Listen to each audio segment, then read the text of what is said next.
Hey guys, welcome back to another video. Today I'm reading I Can Tell You're Lying by ChamberOfFlowers. Here's the summary. He paused for a moment, catching his breath and steadying himself. The cold night air brushed against his skin, a stark contrast to the heat of his exertion. With a careful balance of precision and grace, Izuku shifted his weight and slipped through the window, entering his darkened room. He closed it behind him, ensuring that it appeared undisturbed from the outside. What he didn't expect was for his dad to already be in his room. The dad who just watched him come home through the window. Aizawa stood in the corner of the room, his arms crossed, an expression stern on his face. The room fell into an uncomfortable silence. So, actually, the front door of the apartment wasn't opening, so I had to come through the window, and I can tell you're lying, Izuku. Or, mad but caring Aizawa finds out Izuku is a vigilante. Izuku wasn't a secretive person. He was actually pretty open with everybody. He didn't have anything to hide from his friends, classmates, his dads, or anyone else. But maybe it was just this one little thing he preferred to keep to himself. It's not like he tried to hide it.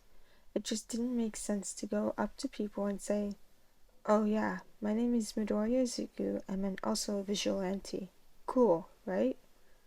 He didn't feel like he should tell anyone anyways, especially his dad Aizawa. And that's how he got here, being a quirkless vigilante, walking the roofs late at night, hoping to stop some crime. He had always admired heroes, aspiring to become one, but fate hadn't granted him a quirk like it had to others. It was a harsh reality he had come to accept, but it didn't mean he would sit idly and let injustice prevail. His decision to become a vigilante wasn't born out of rebellion or a desire for personal glory. It was driven by a genuine desire to protect the innocent and make a difference in the world, even if it meant operating outside the boundaries of the law. As he moved stealthily across the rooftops, his senses sharp and his heart pounding, he couldn't help but wonder if anyone had noticed his secret activities. His friends and classmates might have questioned his late-night disappearance, but he did his best to provide plausible explanations, studying late at the library or participating in extra training sessions. He didn't want them to worry or get involved in his dangerous exploits. Izuku leapt from one roof to another, his movements agile and calculated. The city below him buzzed with life, its inhabitants oblivious to the battles he fought in the shadows. Suddenly, his phone started ringing. The boy got his phone out and looked at the caller. Dad. Ah, shit. Aizawa was calling him. Did he find out he was outside and not in his bed? Of course he did. Why else would he call him? Izuku's heart raced as he contemplated his next move. Answering the call would confirm his whereabouts and possibly expose his secret life as a vigilante. Ignoring it, on the other hand, could raise more suspicion and lead to even more questions. Taking a deep breath, Izuku made a split-second decision and answered the call.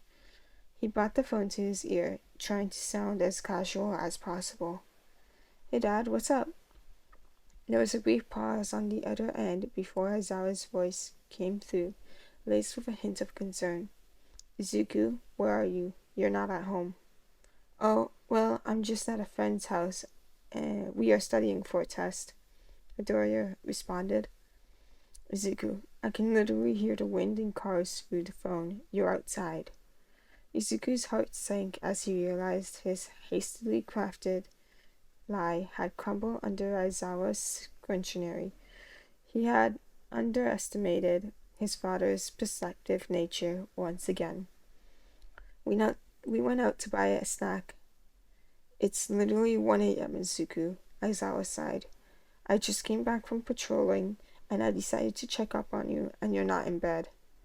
Izuku's mind raced. desperately searching for a plausible explanation. I don't care where you are, you're coming home in the next 5 minutes, or I'm tracking down your location. And with that, the call ended. Izuku stood frozen on the rooftop, his heart pounding in his chest. Aizawa's words echoed in his mind, leaving him with a sinking feeling of regret and worry. He knew he couldn't defy his father's orders, not when he had already been caught in his web of lies. Taking a deep breath, Izuku surveyed his surroundings, contemplating his next move. The city lights gleamed below, casting a surreal glow over the streets. The urge to continue his vigilante activities tugged at him, but he couldn't. He had to get home. Izuku's familiarity with the city's layout allowed him to navigate the rooftops with ease. He leaped over gaps between buildings, his body soaring through the air, before landing gracefully on the next rooftop. Each movement was calculated, his senses sharp as he surveyed the area for any signs of trouble. As he made his way closer to his neighborhood, Izuku's pace quickened. He knew he had little time left before his father grew even more concerned and probably carried out his threat of checking his location. With adrenaline coursing through his veins, he pushed himself to move faster, his muscles working in perfect harmony. Finally, Izuku arrived near his apartment building. He paused for a moment, assessing the situation. The front entrance was not an option. It would be too conspicuous and risk alerting his father to his late-night activities. Instead, he had another plan. Izuku retraced his steps, heading towards the side of the building where his room was located. With each practical precision, he located a nearby drain pipe and swiftly began to climb it, using his athleticism to propel himself upward. The metal groaned slightly under his weight, but he maintained a firm grip, his fingers finding purchase on the grooves as he ascended. Izuku's eyes darted towards his bedroom window. It was slightly ajar, just enough for him to slip through. His heart pounded in his chest as he neared his destination, adrenaline mixing with a hint of anxiety. Reaching the height of his bedroom window, Izuku released his grip on the drain pipe and landed softly on the narrow ledge. He paused for a moment, catching his breath and steadying himself. The cool night air brushed against his skin, a stark contrast to the heat of his excursion. With careful balance of precision and grace, Izuku shifted his weight and slipped through the window, entering his darkened room. He closed it behind him, ensuring that it appeared undisturbed from the outside. What he didn't expect was for his dad to already be in his room, the dad who just watched him come home through the window. Aizawa stood in the corner of the room, his arms crossed and a stern expression on his face. The room fell into an uncomfortable silence. So, actually, the front door of the apartment wasn't opening up, so I had to come through the window and... I can tell you're lying, Izuku. Silence fell on them once again. Izuku, do you have any idea how dangerous that is? You could get seriously hurt or worse. And not to mention the legal consequences if you're caught. Aizawa knew. Aizawa knew he was a vigilante. Midoriya's hands started shaking, not knowing what to say. What would have the police said if they saw a son of a pro hero doing vigilante activities? Izuku's eyes slowly started tearing up. He didn't want to talk. He didn't want to make Aizawa more mad. He already made him disappointed. It's stupid what you're doing. Shota's voice started raising in volume. What if one day I would have gotten a call saying that my son is dead while fighting as a vigilante? Izuku's hands clenched into fists as he listened to his father's words. Answer me, Izuku. And then the boy burst into tears, but rubbing his tears away with shaky hands. Arms slowly closed around his shaking body, while one hand was moving through his hair with a comforting motion. He grabbed the front of the shirt his dad was wearing while still trying to calm himself down. From now on, I want your location every time you patrol. I want you to call me every hour, and I want you to tell me if you get hurt.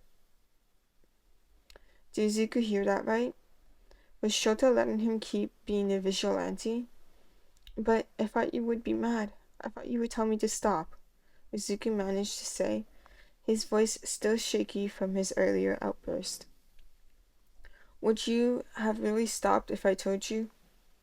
They both knew the answer to that was no. However, Aizawa continued, his voice firm. If you're going to continue with this, we need to establish some ground rules. First and foremost, your safety is my top priority. You need to promise me that you will take every precaution necessary to protect yourself. Izuku nodded eagerly. Good. And remember, communication is key. You need to update me regularly on your whereabouts, and if anything goes wrong or if you get injured, you have to let me know immediately. I don't want any surprises or unnecessary risks. Aizawa stepped back, his gaze meeting Izuku's. I believe in your potential, Izuku, but don't think that this means I'm giving you free range.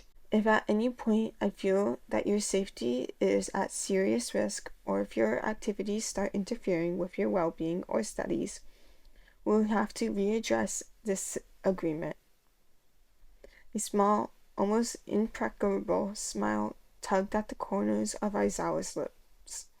Now let's go eat dinner. I bought pizza. So that was this cute little one-shot. It wasn't the one I was planning on reading, but I realized too late after I was like halfway done reading. Let me know if you guys like hear me properly, because like I'm deaf, like I have hearing aids and all. So when I'm reading out loud, I wear headphones and I can't hear myself as clearly as I would like to. So I try to catch my mistakes, but sometimes I don't. So let me know if you hear any and I'll keep an eye out for that. Anyways, I'll see you guys all later. I hope you enjoyed this video, and bye!